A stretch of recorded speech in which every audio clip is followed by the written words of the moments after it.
right, and thank you so much for staying there. Welcome back. Just in case if you missed out the first conversation, you'll get it on YouTube on the hashtag Why in the Morning.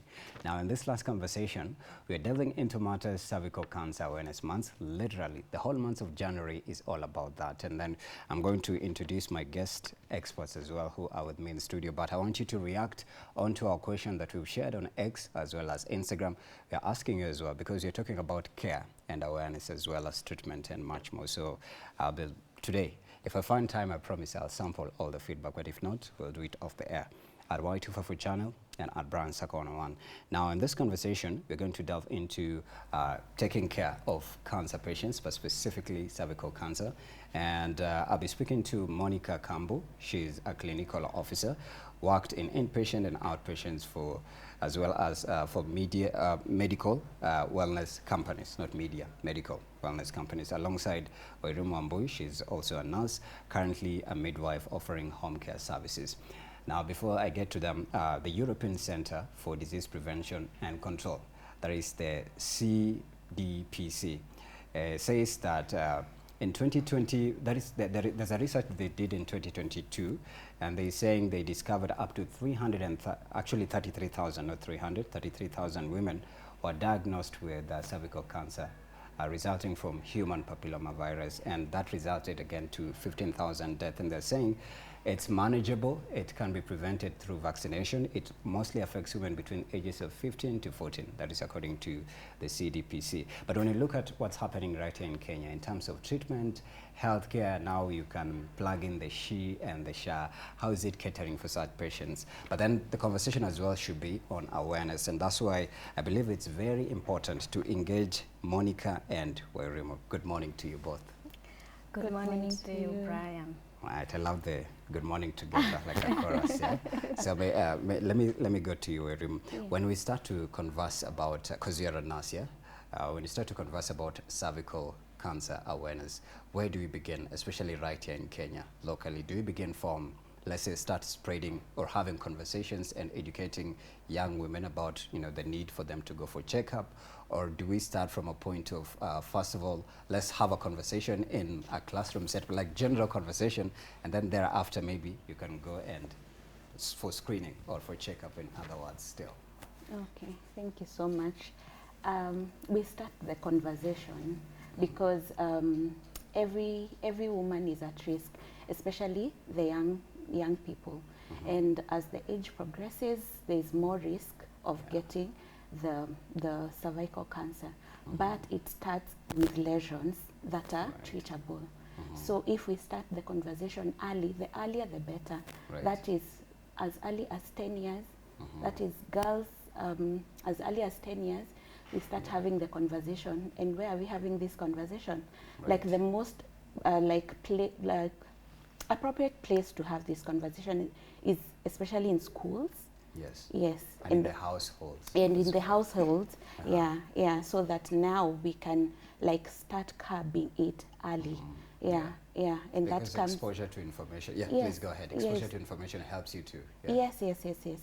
And also to know what it is. Because sometimes the girls are just those are things, old people, diseases and stuff. Until they're 25 and they're feeling some type of way, they go into the hospital and they're told they have cervical cancer because it's the second most common cancer among women. Yes.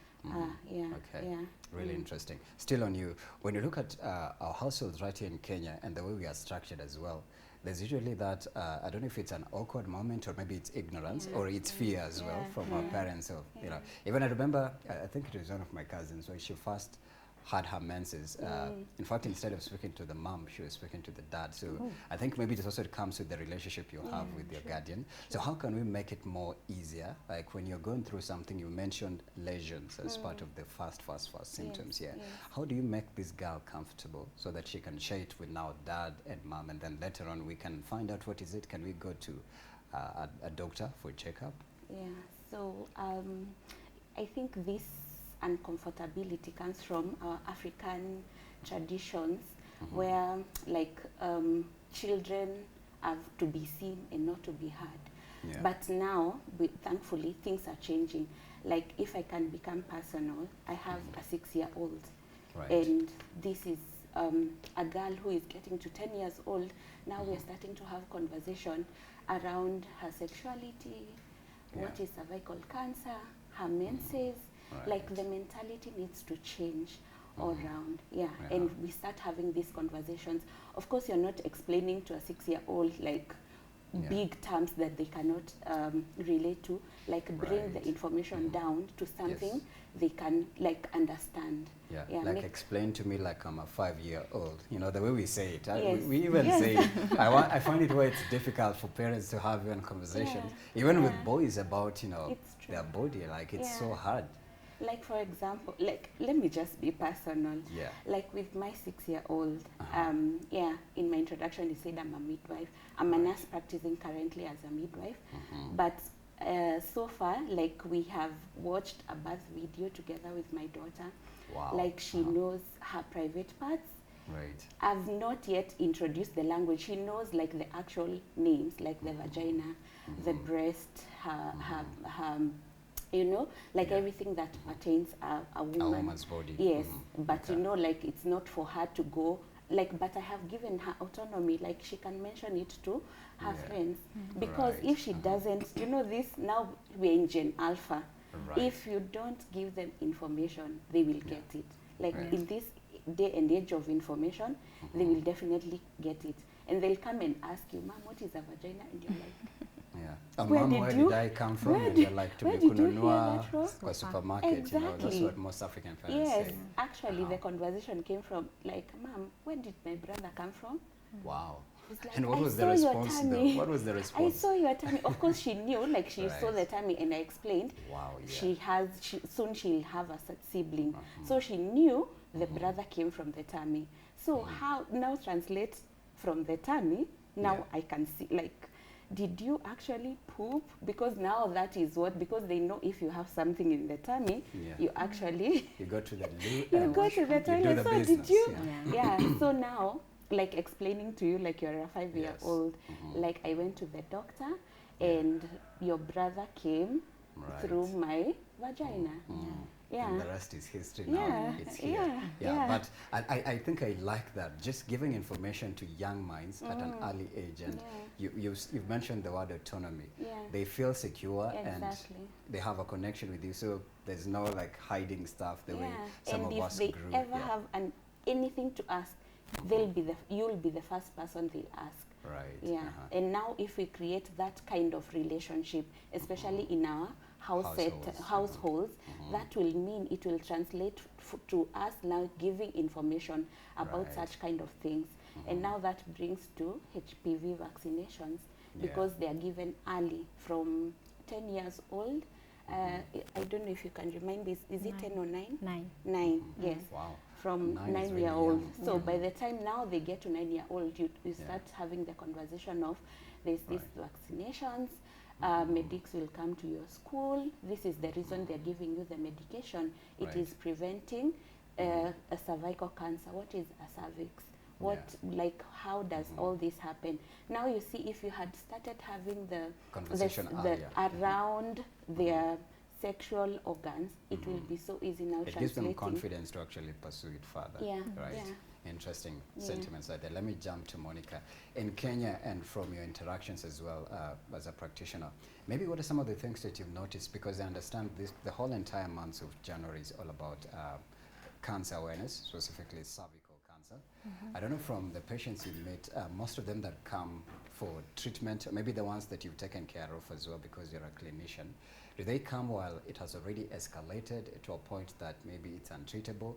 Are they maybe, because I understand it's asymptomatic, and now symptomatic symptoms are just now trying to show signs, and then now they're already existing. From the ones you've noticed, what exactly happens from the patients? So Brian, maybe I can start by asking you, because that is how we get to understand the whole topic about cervical cancer. What do you understand by the time cancer? How do you understand? Actually, for me, it just takes me to breast cancer, and it's a terminal disease. First of all, it's shocking. From the stories I've read. Yes. So that's the exact reaction that people get. But people fail to understand that cancer, they are cells that are abnormal. So once you've established that your cells are abnormal, so you need to take action, because these cells will either invade and become invasive, or they'll just localize within that site. So once they've been able to understand that cancer cells are in different types of ways, they'll be able to appreciate and take up management. Because most people, as you've said, people think of it as terminal. So the moment someone thinks that I have an issue, or I Googled, I found out that it could be a cancer. And you know the financial implication that comes with cancer, what do they decide to do? They choose to be silent so that, well, I can as well die with it than start seeking treatment. I don't know, go to palliative care, start chemo, and then at the end of the day, the outcome is still the same. And what is their mind telling them? The outcome is, I'm just going to die at the end of the day. So that's the kind of scenarios that we get to patients, because patients are not able to come early. And by coming early is, as my colleague has said, is lack of this knowledge. So how do we know that you have cancer? What are the signs and the symptoms to look out for? Even you, say you are married, I'm assuming, or we give an example that you could be married. You are also responsible for your own spouse. Right. Yes, it's not a matter about... As a partner. Yes, it's not about me as the lady. It is also you as my partner. Because us as ladies, unfortunately, we tend to shy away from things, or we tend to brush things off so easily. So you as my partner, you've stayed with me. You know how my normal is. Because the thing also with cancer, or with anything out of the norm, you have to understand what is your normal to what is your abnormal. By you getting to know your normal, because each person has their own different normal, you'll be able to appreciate something abnormal happening to you and be able to seek the definitive action that is needed. Right now, we are also advocating for the routine screening. You come, so you've established that you have an abnormal. So what happens? You come maybe to the doctor, or to your immediate healthcare provider. You tell them, this is the symptoms I'm feeling. They'll be able to guide you and advise you whether it's something of concern, or some basic lab works that you can start with, or how to go about it. Maybe just hold it right there. Maybe if a patient has just popped in and you find out that they have it, what are the exact symptoms that they could be having, just for the viewer to understand? Okay, so some of the commonest symptoms for cervical cancer, maybe also to remind someone, cervix is on the lower, is a part of your organ that is on the lower part of your uterus. So maybe they are able to understand, you know, you have the cervix and you also have the vagina. Yeah. Yes, so it's the lower part. Class 101. Yes, it's the lower part of your uterus, for lack of a better term. Right. So some of the signs and the symptoms, the commonest is you're having pain, you're married or you are just enjoying yourself, you're having pain during intercourse, it's not normal. Right. Yes. But what if it could be signs of an STD? Yes. Also, persistent STDs is a sign of concern. Wherever you have your own chemist there or pharmacist, you go pick medicine over the counter, you're still treating STDs every time, you're just treating UTI and you don't think it's a point of concern. Profuse of excessive vaginal discharge is also a sign of concern. Right. And that can also translate to what you are saying at the STDs, because most STDs, they present more or less the same thing.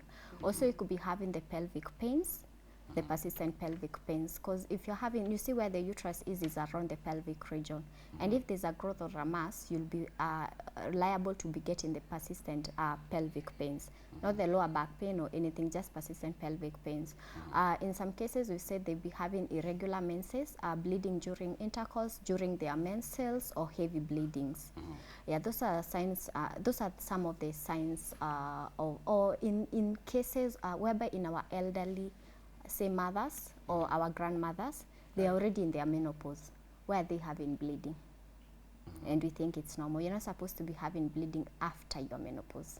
Those are the signs and symptoms. And actually, you find in most setups, especially for the elder patients, they come, they've had a history of more than 2-3 years. They've been bleeding, and they're already in their menopause. They didn't communicate out of stigma or out of shyness. And then by the time they come to the hospital, we find ourselves here in stage 4. Like, there's nothing much we can do. Stage 4 is like the worst, the worst. borderline. Like, we can't do much. We are just in the terminal stage. So those are most of the basic signs and symptoms. You have the profuse bleeding in between your menses during intercourse or after your menopause, having the vaginal excessive discharge or false smelling discharge, persistent STDs symptoms. I think we are all versed with the sexually transmitted infections, and also some of things we could be having the pelvic pains. Also, unexplained weight loss, fatigue, because it also comes with that. Right. I mean, you've been having, and how you notice excessive weight loss is through how you wear your own clothes. There's a certain way your clothes fit you, but when you put on your trouser or your shirt, it's no longer fitting. That is how you are able to tell you have excessive weight loss.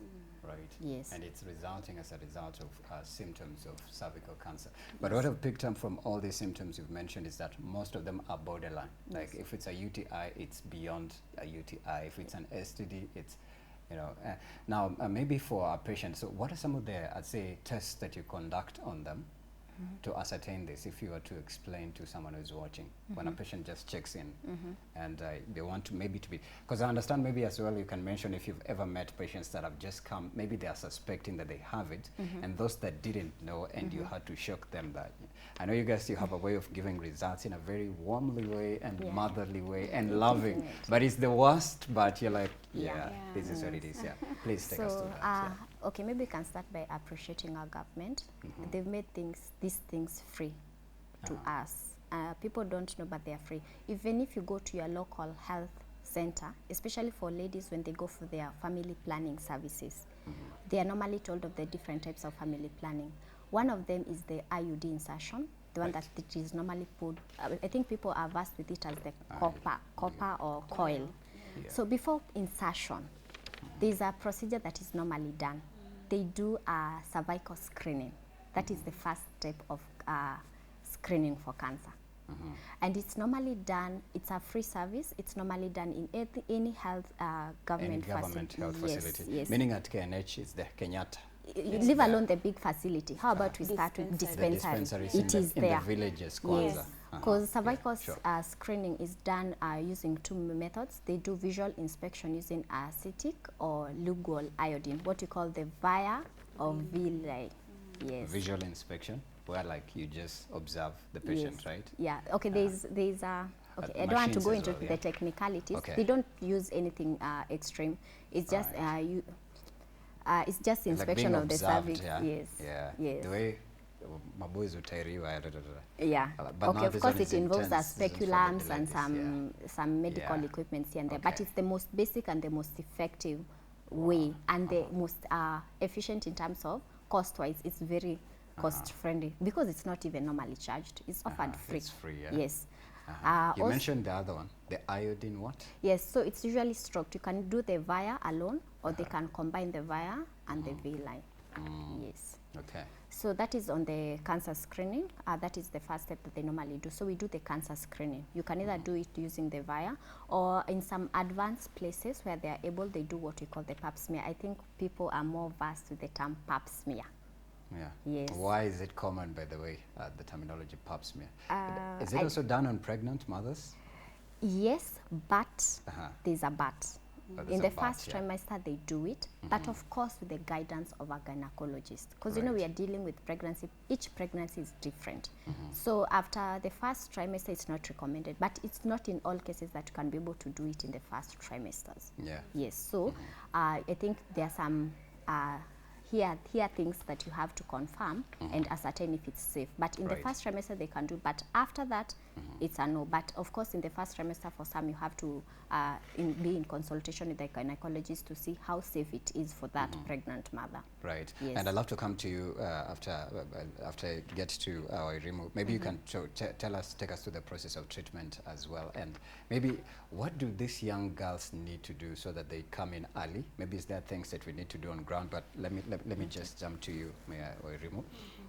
When it comes to spreading this information out to high schools, institutions, facilities, do we have enough people that are confident enough or have info that needs to be, I'd say, spread to these young minds as well? And also, she mentioned as well as ladies in the villages who are past or even pre, their menstruation age, but they have some of these symptoms. How do we get to them? Yeah. unfortunately, like we don't have, because now the medical care, like the medical personnel are left to do this kind of work. But I believe like we can put in measures where this information can be taught, like maybe to CHWs, and now they can go into the community and educate, especially the elderly, because they are the ones that are abandoned in the village. They are trying to think, now I have this bleeding, it's past my menopause. Maybe my period just decided to come back. Like in their naivety, they think maybe it's a period that has decided to come back, but they don't know. Eventually, by the time they're taken to hospital, they have lost a lot of weight. Something else she didn't mention is that by the time we are getting to these symptoms, the cancer has, like it has become actual cancer, but we can catch it early as lesions. Remember I had mentioned lesions, yeah, that we observed on the cervix. When you observe the lesions, it is treatable. Yeah. But when now it advances to cancer, now we look at options of chemotherapy and all, which normally is a 50-50 option, but if caught early, it is treatable, 100% treatable. Yeah, so if we got like create more awareness, empower more CHWs, yeah, like you said CHWs, maybe community health workers, yes, community, which are the lowest level of healthcare providing provision, sorry. And has the local government, by the way, empowered that? I think there's a point where they're having a conversation on how they're going to add more, especially last year towards now this year, actually to last empower year them they more. did. Yes. They actually added more CHWs in the community.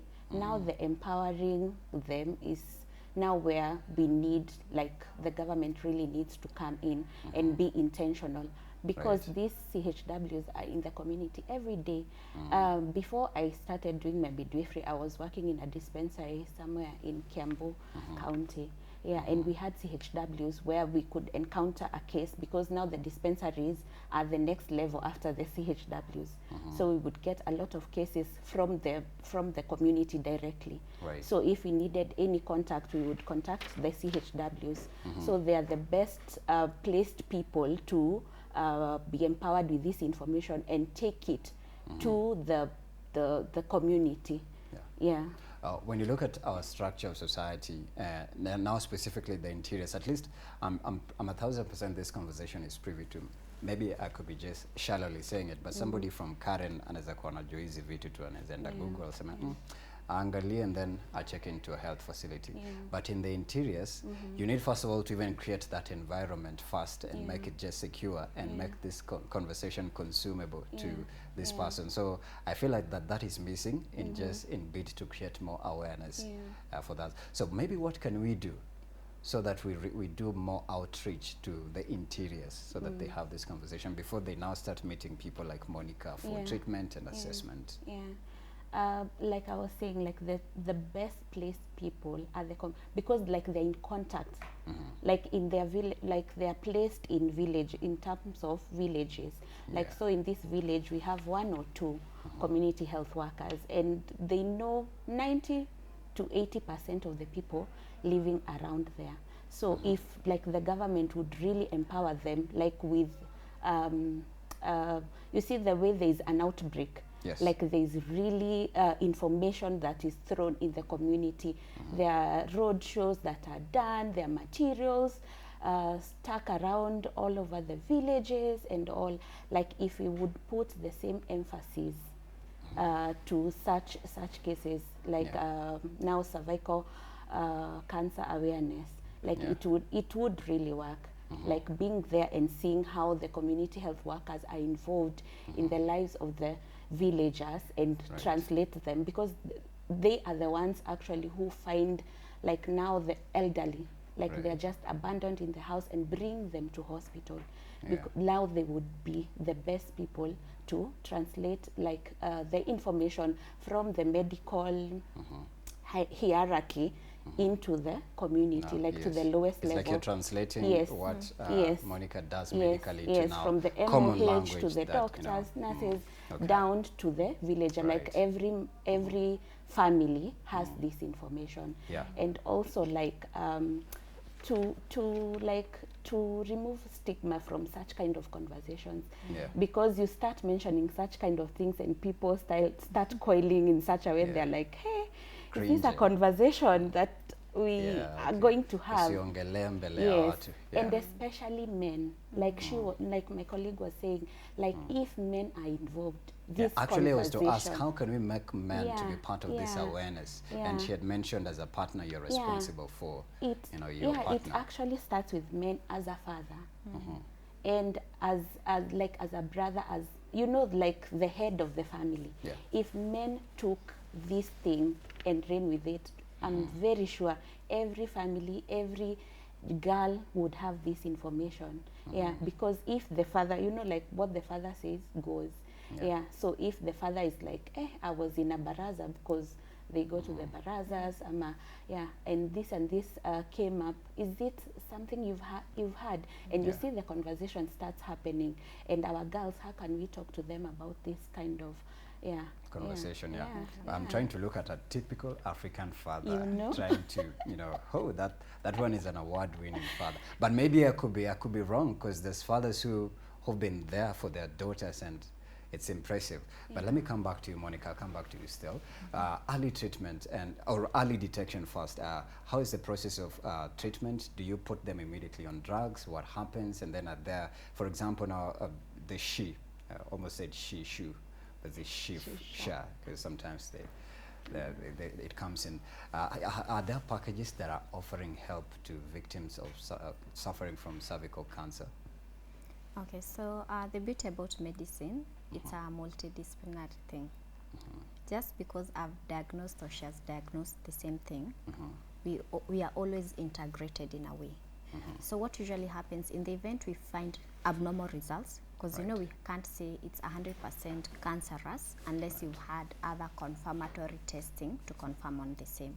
So once we get the abnormal result, of course the next best step is to involve gynecologist, because that's their department, who will also request for another test to confirm on the same.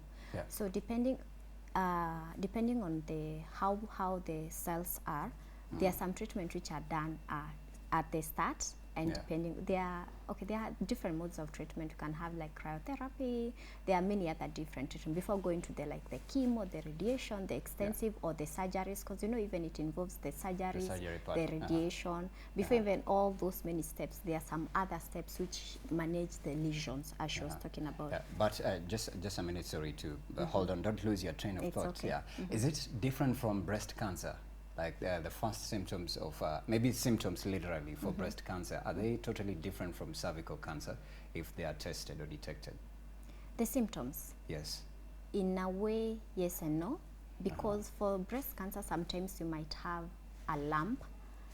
In a cervical cancer, what are the odds you're going to feel a mass, unless it's too big? And then in some cases, for some breast... but there's possibility of a lump as well? Yes, not a lump. There are lesions which are growing big. That swell. Yes. Yeah, but before you get to a point of detecting, you see it's in the cervix. Cervix is deep inside your uterus. Yes, not uterus, into your vaginal canal. Yes. So as opposed to the breast, you are able to palpate, to touch it as you're doing the self-breast examination. So for the breast cancer, the breast lumps can be either painless or painful. It depends with the type that you're having.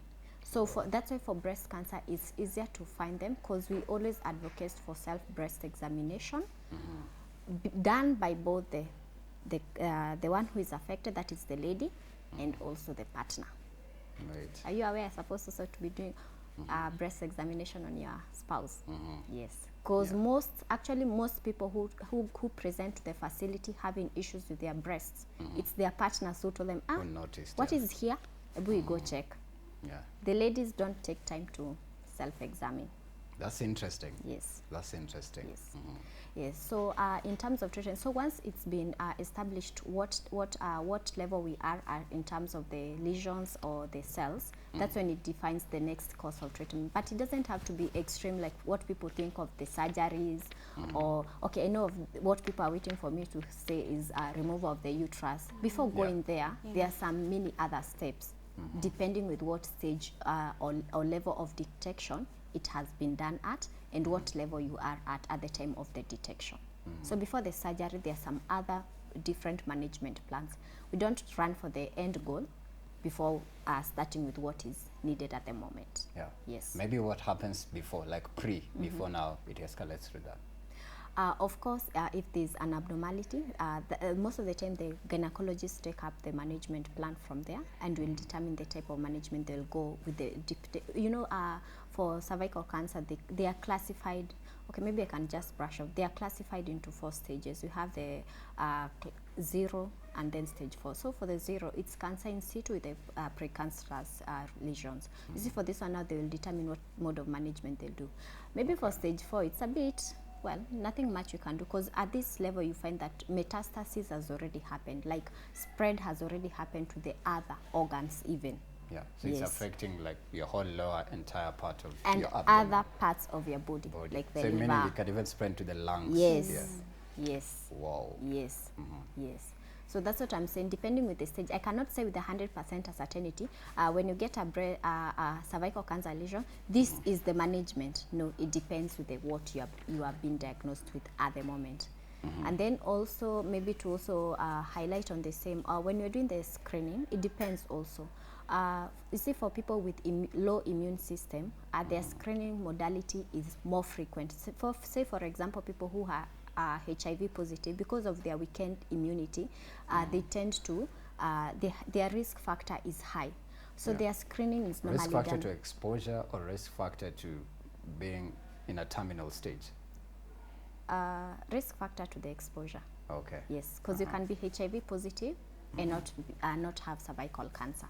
Yeah. Yes. Oh, this is what you call comorbidities? Yes. Okay. Yes. I'm becoming a doctor by the end of this show. Yeah. So, so you find that their screening modality becomes more often, whereby they have to do it annually. Right. Of course, for example, for us, we normally recommend that the screening modality, if you've done the first screening and it was negative, you can take up the next one in 3 to 5 years, depending with your age group again. But for people who have a low immune system, like people who are HIV positive, their screening modality change. They have to do it annually. It's mandatory, it's not compromised. They have to do it annually because their risk factor has already increased. So they are vulnerable. Yes. They are vulnerable. Yes. Are there maybe facilities or infrastructures that the government has put in place that is facilitating or aiding treatment for patients who are already contracted even breast cancer as well? Yeah, okay. For the most of the cancer management it's been done at different stages of different hospital, depending with the type of management that is being done. Because if it is in terms of say, for example, that they need to remove your uterus, that is a procedure that can be done in a hospital that is well equipped, say in a level 4 hospital, so long as there's a gynecologist involved, and whereby after that the tissues need to be sent out for biopsy. But you see, there are follow-up management that need to be done. Is it radiation? Is it chemo? Or prior the surgery, what was supposed to be done? Was it radiation or was it chemo? Now you see, a level 4 most of the time is not in a position to do that, but maybe in level 6 hospital, say like KU referral, say like Kenyatta, they are equipped to do such kind of procedures, because you know, in terms of radiation and chemotherapy, they can be done in terms of government facilities. They can be done at such kind of level of hospital. Maybe in the level 5s, depending with which types of the level 5s, there's some level 5s that they are able to do such kinds of treatment. Yes, and then the government has been able to now put up oncology centers within the facilities. So you find that they have their own setup So they are being followed up from the outpatient, because you have the oncology centers from the outpatient setups and then to the inpatient setups, whereby in the inpatient they have the radiology centers for the oncology treatment centers. So they are such lineups.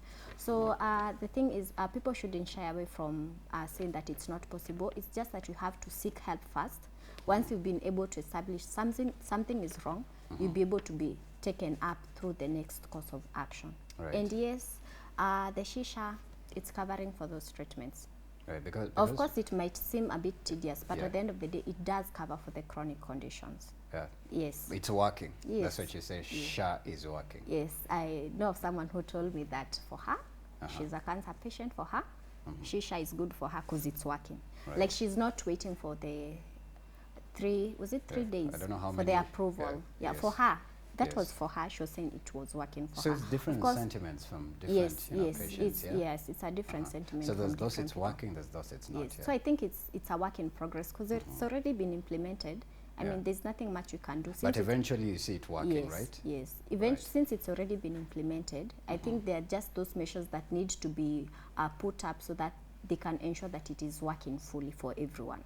Yes. Right. And maybe we can come to you later on and you'll tell us about how to permanently heal from it if you've contracted either. And maybe are there specific drugs that you put the patients on? And then in terms as well of sensitization at hospital level as well, what usually happens as well as for the trainer. So I'll come back to you because we have, I think, 14 minutes to go. So I'll divide 7 minutes, yeah. For you, Wairimu, I understand you're a midwife as well. Maybe what are some of those interesting encounters in your health escapade, for lack of a better word, in your midwifery services that you've met that you feel like as well, these conversations need to be highlighted to people out here and they need to understand, especially in bid to spread awareness to this very day, Cervical Awareness Month. Thank you. As a practicing midwife, one of the things we do is we have classes for especially first-time moms. So as for first-time moms, you find women of all ages. You can find a 35-year-old who is a first-time mom, a 23-year-old who is a first-time mom. And one of their concern is I have never done a cervical cancer screening, yet I'm pregnant, so I don't know what if it's there. You know, like there are worries, but you know, like they are worrying about what if it's there, how would it affect my baby and all of that. So you have to keep on reassuring them that even if it's there, you can still have your baby normally, you can still have your baby vaginally like the normal way, and later have a cancer screening test. Yeah, so like now we encourage them because as my colleague mentioned is that during pregnancy, for us as midwives, we discourage kabisa, like any invasion in the uterus, in the cervix, literally in the vagina. a birth canal. Yes. Nothing, no one, unless it's a midwife or it's Monica. Yes. And even for medical procedures, like we try to, unless it is very necessary. So we try as much as possible to discourage any invasion. Right. And if there are precancerous cells, like they can wait for the baby to come, because now having cancer care, the treatment while the woman is pregnant, it's a bit complicated. So 9 months is a time that a woman can wait. So for such kind of concerns, this is how we address them. We are like, immediately you have your baby, have yourself checked. Yeah. Yes. But maybe they can get lost into that post, what do you call it? Postpartum depression. No, maybe the after effects of giving birth that are not I'd say they've developed into something. Maybe they can get lost into that and say, well, maybe this is just the pain of the experience of birth, but later on it develops into other complications. Yeah. How do you now aid such a personality? Yeah, so like I mentioned, like we engage the mothers in classes of how to deal with birth. So pre-birth, so pregnancy, during birth and after. So if you give this woman this whole information during pregnancy, they'll be able to process, this is how my body is changing, this is what will happen. So the this concern, is how I feel normal, yes, this yes, is, you know. these are the abnormal. So now the question of what if I have cervical cancer, so you get to address that then. So by the time they're giving birth, they have processed the whole journey. So by the time they're giving birth, you find a woman has settled in terms of, you see now they're getting into that place of, I don't need this, because you did not give information on the same. But if you give information, by the time they're giving birth, they have processed this whole thing, and they have seen the importance of having the cervical cancer screening. Yeah, so you see, if anyone, actually we don't say if, because all of us need to have that test, the screening. So we encourage them immediately after birth, have yourself checked. Yeah, now that they even have a baby, for the sake of your child. Yeah. Yeah. I think there's a very important question here. Okay. Yes, let me just throw it to you and let it get to Monica. Yes, is it possible for a pregnant mother to have some sort of bleeding, but then it's not detrimental? Is it a positive thing for them to have some mild bleeding while they are in their duration? Well, bleeding in pregnancy, it's normally a concern, but a woman can bleed and carry the baby full term. But bleeding during pregnancy is not normal.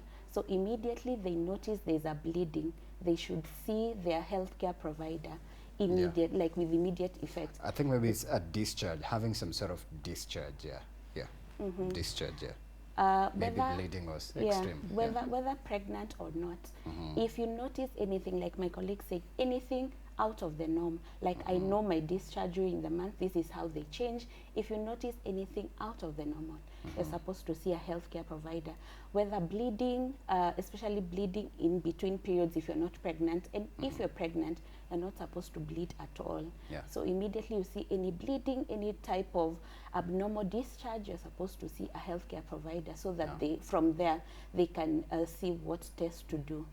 Or what exactly it is. So it's a concern, yes, a very serious concern. Yes. Now, as a midwife, I'm really wondering, because I'm finishing with you, and then I'll donate the rest of the time to Monica. What exactly happens in your space when you meet pregnant ladies, or maybe the ones already it's not showing, and the ones the letter D is now has fully manifested? You know, everybody can witness and say a miracle is happening here. So I practice midwifery with a company called Eve's Mama. So our approach is the midwifery approach. So that means minimal invasion when it comes to pregnancy, like we let it go the natural way. We, of course, not being ignorant of the fact that there are issues. So what we'll do is, the first thing you do when you find out you're pregnant, there are some screenings that are done. So there are blood works that are done, there are scans, ultrasound scans that are done. So all of this now you get to analyze. If it is a low risk, that's when we take on, because you cannot take a high risk pregnancy through the natural course. Maybe they would need management, but mostly what we deal with, and now we refer them now to the health facilities. Normally what we deal with, normally there's no pregnancy that is no risk. We call them low risk, which is everything is normal, there's no bleeding, there are no complications. Nothing. Like the woman just comes to see you and they're like, I am okay, everything is going okay, baby is kicking, I can feel the kicks and all. So like those are some of the things that we get to encounter. We do antenatal care at the comfort of our clients' homes. Antenatal is now the pre-visits, what we call clinics, at the comfort of their homes. Of course, we have Dopplers to check the baby's heart rate. We have blood pressure, like we do the whole clinic that women go to hospital. Now we're bringing the services at the comfort of their home, so that they don't have to go and queue and just be tired and all. So we bring the services at the comfort of their homes. We do births at the comfort of their homes. Meaning that no hospital exists, the midwife and the mother. Yes, we are midwives. Normally we do 2. Yeah, because as midwives, we believe you can't conduct a birth on your own. Like you have to be two professionals, and also we have an ambulance on standby. Wow. Yes, so as we monitor the blood pressure, monitor the lady, monitor the baby, because now that is what you look at as you wait for the baby to come. That's an intense experience. It's Yes. intense, intense, and I love the And fact that you're it's a new package. aspect coming into this. Like not, actually, it's like almost 70% of our clients are not Kenyans. Wow. Yes. They explore. Is it what you call the natural birth with midwives? Yes. Like we follow, like we let the body do what it needs to do. We don't introduce any medication at home. Any because numbing, anesthesia? No, we don't do that at home. Okay. So I remember I mentioned about classes.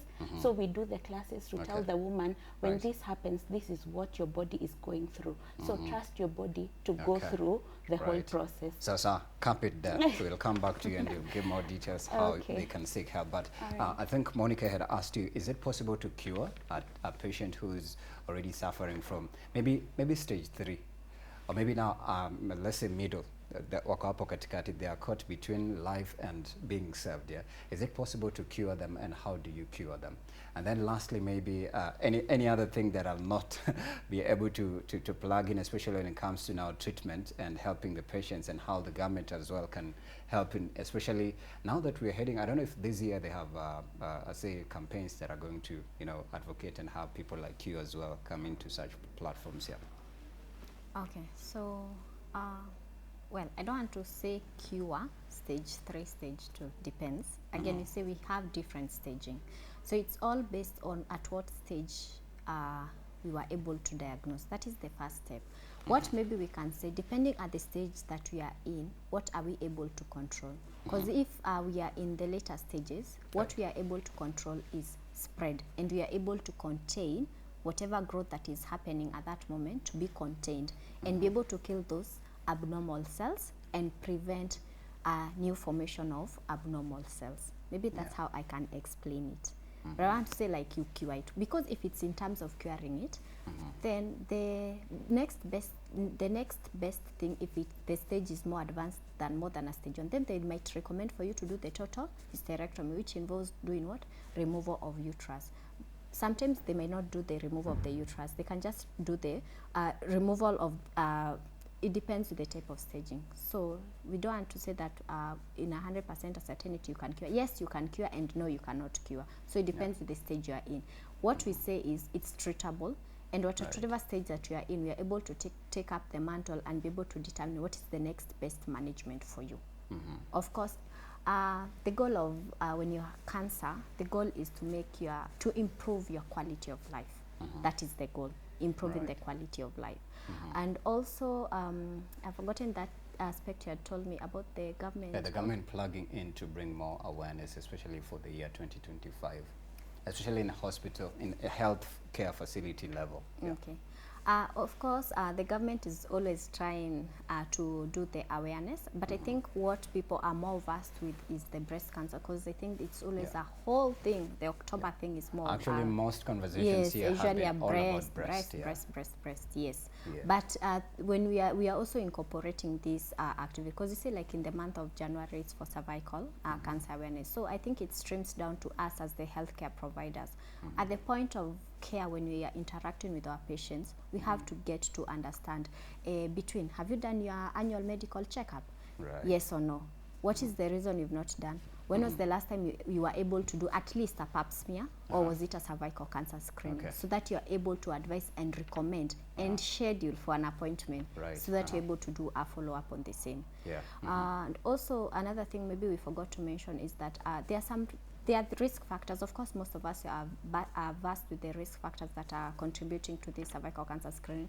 Of course, like any other cancer, smoking tops it up, tobacco. Yes, we have, of course, multiple sexual partners. Right. Yes, of course, persistent STIs, and also use of HPV vaccine improves the it lowers or the prevention risk. as well. Yes, yeah. it So, lowers the risk of the HPV vaccine. All right. Yeah. All right. Thank you so much. We have to go. So say where Gen Zs can find you and seek this conversation further off the TV. Very fast with you, Monica. Okay. I just go by the name of Monica Kambo. Just search me up, Monica Kambo, across all the platform? social media. Instagram, Facebook, Instagram, TikTok. Facebook, Monica Kambo. Kambo, no underscore. Yeah, I think Monica Kambo, it will just bring it up. You know, I know most doctors don't like social media, but at least they'll find you there. Yes. Please go search. What about you, Wairimu? Yeah, so you'll find me at Wairimu Wambui on all socials, on TikTok, on Facebook, on Instagram. Yeah, I'm not so active on X. Yeah. Yeah. Right. Thank you both for sharing. I wish you had more time because this conversation is endless. There's a lot. I think we need to have a hospital visit with Brian, any of you. Maybe before we close, I want to, there's a WHO recommendation whereby we are having a 90-70-90 rule whereby 90%, the target is by 2030, 90% of all under the age of 15 should have been vaccinated for HPV. 70% of people who have been screened for high risk between 35 and 45 of ages, and 90% of women who have cervical illnesses should have been treated. Right. Yes. So we need to check out that. Yes. Right. Thank you so much for that part. So, we have to go. Thank you for watching from 7 a.m. to 10 a.m. Because of time, we'll definitely see you tomorrow exactly at 7 a.m. Thank you so much. See you tomorrow. I'm Brian Sako.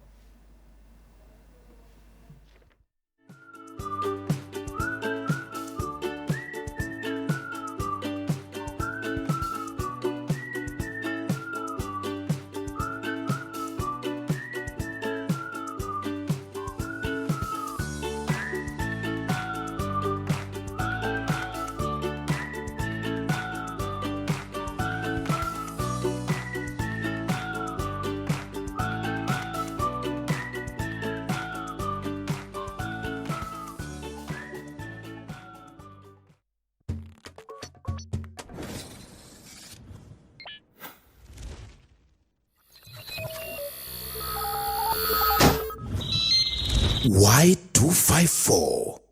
Imagine.